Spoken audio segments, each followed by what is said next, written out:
Hey everybody. Um, so I am taking a brief break from some lesson planning because I feel like I need to say something. One of my now former favorite singers, Lizzo, um, has come to my attention. And I am someone who is very, very slow and careful around certain things, particularly in this Me Too era that we should have because women are exploited. And I will tell people that I don't believe in believing women, I believe in protecting women. Um, because I don't believe anybody simply because they say something. I don't. And I don't operate like that in any other aspect of my life. And so, why would I react like that when it comes to news and things like that in the media and how the media has manipulated things since the media has existed. However, there are times when certain things come to my attention that when I'm reading and I'm like, ooh, yeah, this is true. Um, like the New York Times expose of Bill Cosby's deposition. He's a rapist. It is what it is. I don't care whether or not he's been properly charged for it or not. And now Lizzo. Okay, and this is disappointing, but it's also very believable. So there has been a lawsuit filed against Lizzo by her background dancers. And Lizzo just ended her tour around June, I believe. Um, and three of Lizzo's former dancers have accused the singer of sexual harassment and creating a hostile work environment in a lawsuit that was filed yesterday, August 1st.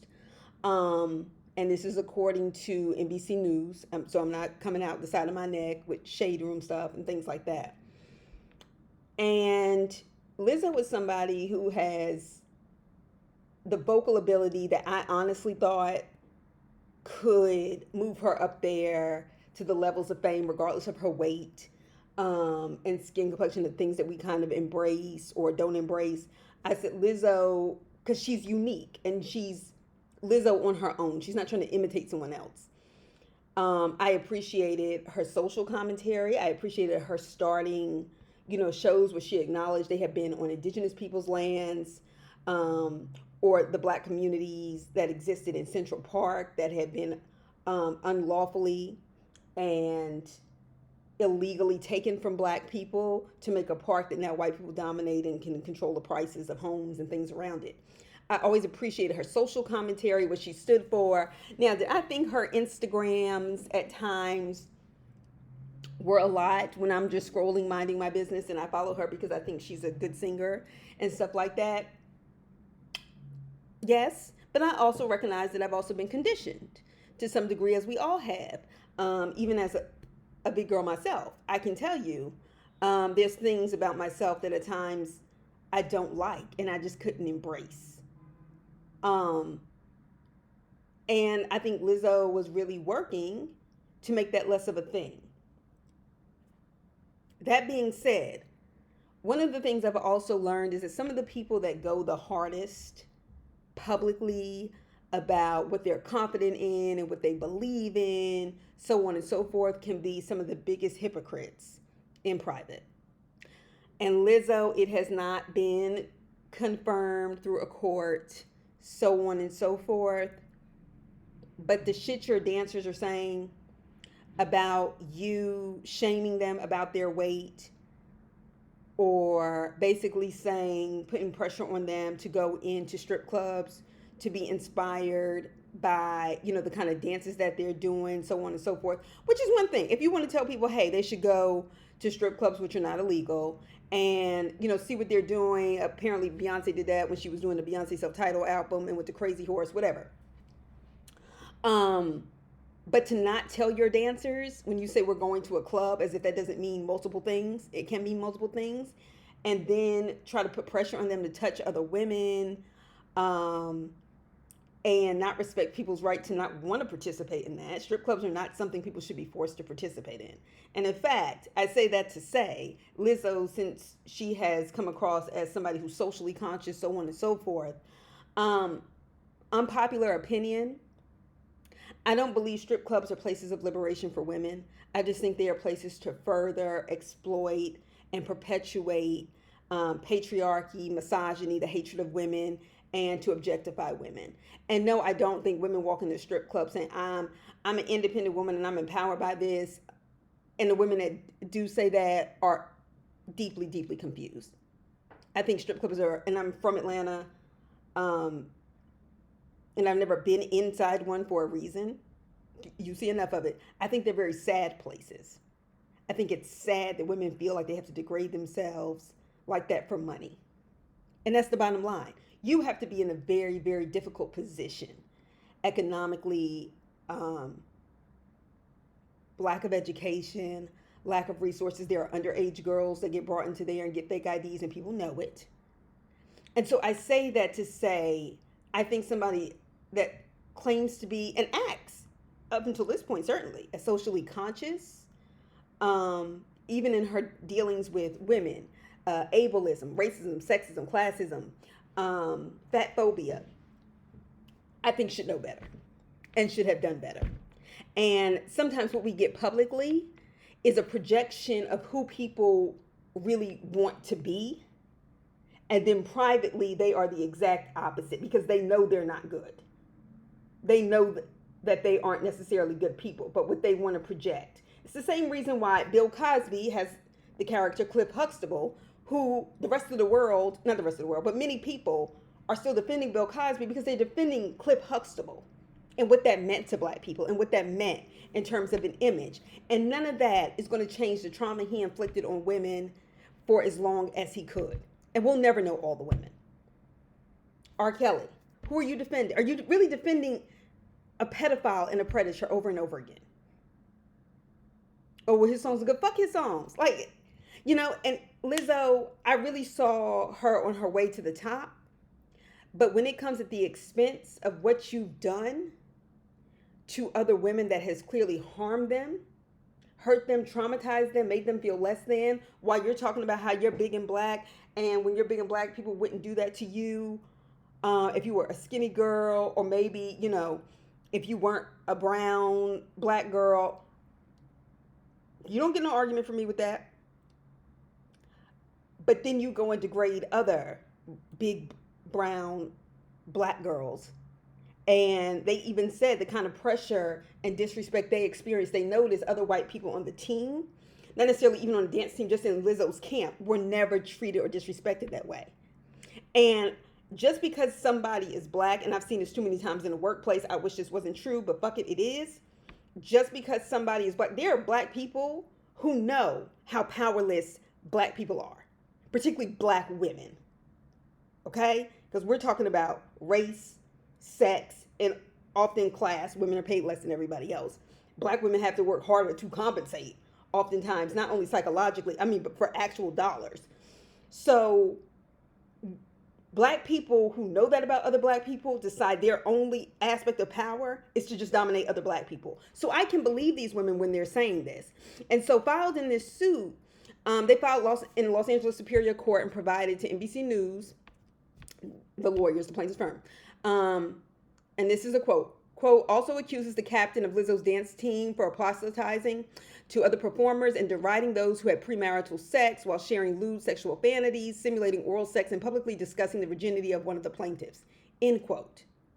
And somebody like Lizzo, who talks about bodily autonomy and somebody's right whether to engage with sex or not, first of all, the fact that's even coming up at work against her will says that that woman was in a difficult position. This is how people make their money, right? This is how people survive. And Lizzo has a chance, and I know she's aware of it because the kind of things that she says, they're always intellectual, they're critical. Lizzo publicly has been non-problematic, but making people go in, touch bananas, take things out of people's private parts, that's disrespectful to the person in a strip club. And this is what I mean by strip clubs being these very derogatory places, because I don't think those women always feel like they have a choice. And we can say, yeah, you work in a strip club. Working in a strip club is not like working at Old Navy. Like, we all wish we could have better jobs. Unless you're a billionaire who goes on a submarine with a Nintendo 64 controller and expects to live. Like, we all wish that our lives were a bit different, okay? If you're striving towards something. But to know better and not do better is malicious, it's calculated, it's cruel, it's disgraceful, and I don't like it. And Lizzo, Melissa, Vivian, Jefferson, okay? I can't fuck with you no more.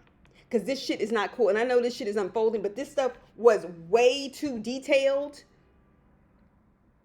for me to just go, well, there's just rumors. This is not the same thing about hearing her curse out somebody at Uber Eats. Yes, that's disrespectful to the average person, but maybe she was hungry. Like, I'm not talking about this, but little things.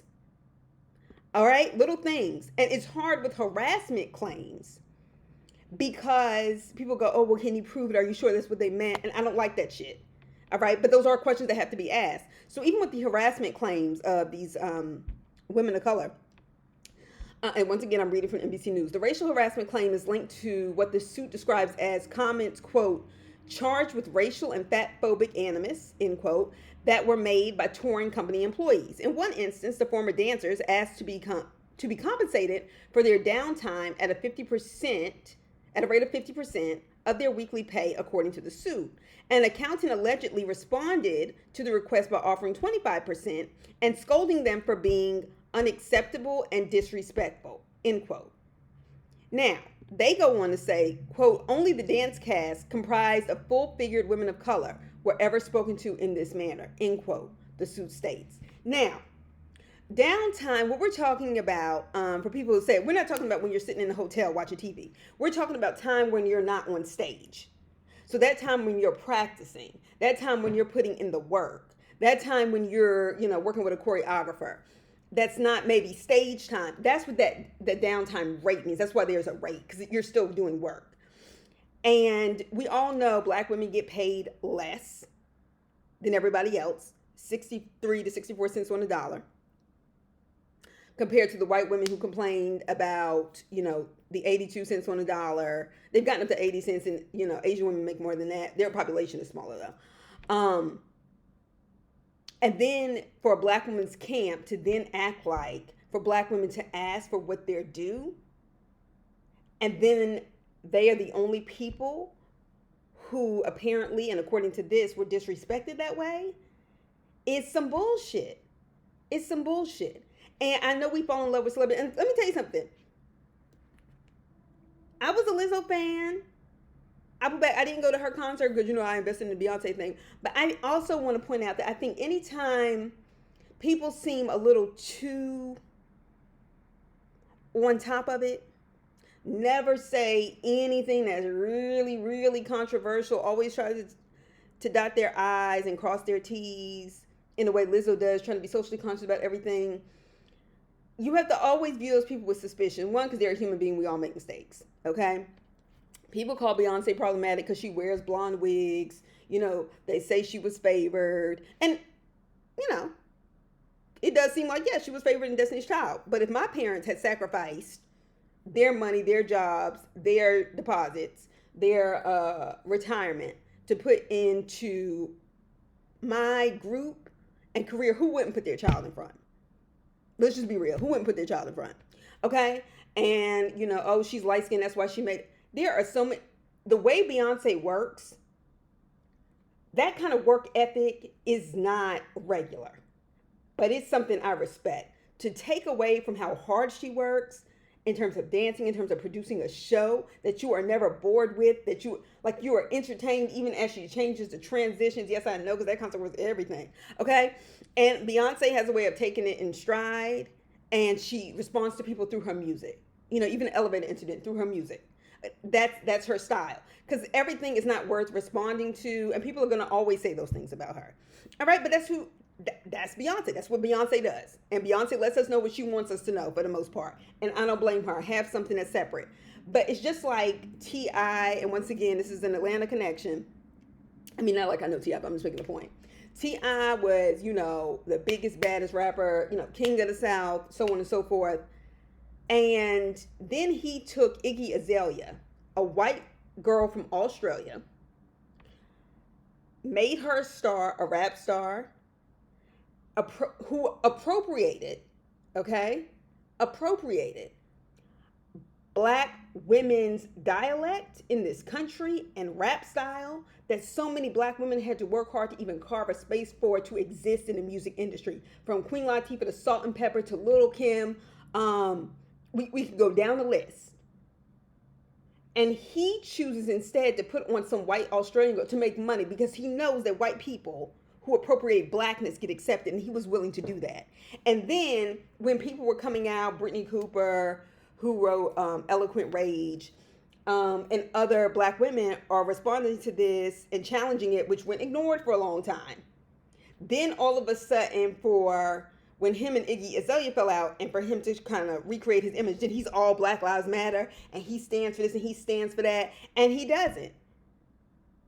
He's not standing up against, Cop City in Atlanta. He's not standing up against any of those things. That was about his image and about money. He overdid it to compensate and try to make us forget what he had done. And he can say that's the biggest mistake now, but he's saying that after the money train ended. And Lizzo, I'm afraid that you are doing something very similar with Heavy Girls. It's okay for you to be the big black girl that everybody loves and embraces for who you are. But you really, really don't want those other big black girls to be accepted as pretty and loved by people, because then it won't be about you. And that's a problem. And you need to work on it. And you don't deserve our support. And I appreciate the one girl who came out and said that no, she's not suing, but she did experience what these other young ladies experienced. And she said, please don't make this an excuse to be racist or fatphobic. And I respect that. But we also have to, and I agree with that, period. I should have said but. Then continuing on with this, in order for these things to really, the way black women's bodies have been criminalized, have been defamed from the time of slavery, dealing with the Hottentot Venus, Google it, the history of fat shaming and degrading the way in which black women's bodies grow, the way we have weight, and white people make themselves the norm, so everything that doesn't look like them is bad, and we've internalized that. And I'm being self-critical as well. Even the way I've looked at myself still has come through that lens that, I've had to really work to unlearn. And Lizzo, you need to work on it too. Lizzo, I'm disappointed. Lizzo, it's looking, I know this is alleged, and we all know that if you have enough money, you may even settle out of court, or you may not even be convicted, but that doesn't always mean you're innocent. But what I am going to say, sis, is that I really saw it for you. I really felt like you could be up there with the big girls. The songs you wrote, the way you sung, you being unique with the flute. And I feel like people do stuff like this, and then you blow it. You blow it. I'm not going to pretend like I didn't hear this. Because black women go ignored. Big black women, oh, well, nobody would want you. Why would they expect this from you? I've received that kind of criticism. And it hurts and it sucks. And so kudos to these women, because I know it's not easy to go up against a celebrity, particularly when people like them, or they have enough of a contingent who likes them to where they will defend and protect them and try to avoid hearing it. I see you, I hear you, and those are just my thoughts. Be sure to like and subscribe, and I'll be back soon enough. Y'all have a great day. Bye.